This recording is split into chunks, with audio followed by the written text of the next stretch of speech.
Ano mo bang kapaligtaran ng mga opposite? Ay lang na. Ang puyo ng Vanuatu eh. Ilan kaya ipin? Ipin.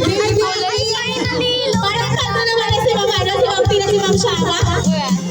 Flat uno kayo sa akin.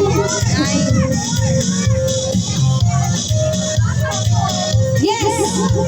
Apat po, apat ang kanyang ipin. Congratulations. Pakikuha lang po yung inyong prize sa harapan.